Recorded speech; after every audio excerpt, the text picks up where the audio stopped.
a couple of days, they successfully held him off. Well, during that period, Kevin McCarthy decided to make some changes in the way he's going to administer the House and its priorities. And one of them is something that we've been talking about and certainly thinking about for quite some time, which is the creation of a committee modeled after the famous Frank Church Committee of the 1970s that will look a lot more closely at the influence of the FBI and the various intel agencies on domestic politics. They're not allowed to interfere in domestic politics. They clearly have been, and maybe Congress could get to the bottom of that. In fact, they're the only ones who can.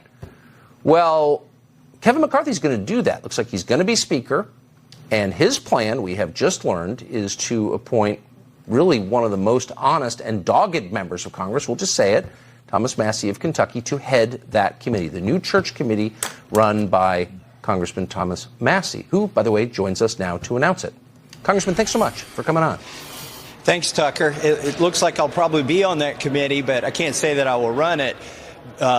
I will say that, while we've seen this drama unplay on the House floor, behind the scenes, along with those people who withheld their vote for Kevin McCarthy until they got the transformational changes in the House and the way the House works, we were working with to make sure that this Church Committee, a suggestion that you've had, and thank you for suggesting that I should be on it. I don't know if you're clairvoyant or just made the future happen, but it's happening. We were making sure that this committee wasn't going to be fenced in, that it wasn't just going to be a show committee. We wanted to make sure that we have full jurisdiction, that if we stumble onto something at another three-letter agency, that they don't say, whoa, that's out of your jurisdiction. Or if we find out there's more than a violation of the First Amendment right, if there are other civil rights that are being violated, we've secured a guarantee that we can go wherever the evidence leads us. So everyone who's attempted this, and few have attempted it, but Frank Church certainly attempted it, and the Congress attempted it again in 1976 with their Special Committee on Assassinations. Those committees bumped right headlong into a wall of secrecy, and it drove a lot of them, those members, kind of crazy. Are you prepared for this honestly awesome task?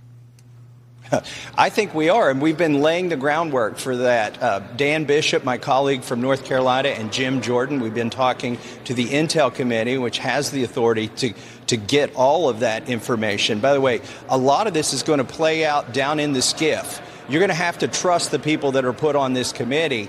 And I'll tell you what, if there's something fishy going on, I'll come out of the SCIF and tell you. But a lot of it will be behind closed doors. There'll be classified information. But if we find anything illegal or unconstitutional, we will bring it forward. Well, in your specific case, I believe you. And I'm so grateful that you're doing this. And I really hope that if you find anything like that, to the extent you can tell us about it, you will. Thomas Massie of Kentucky, thank you. Thank you, Tucker. So Congress is continuing to send billions a month to Ukraine because that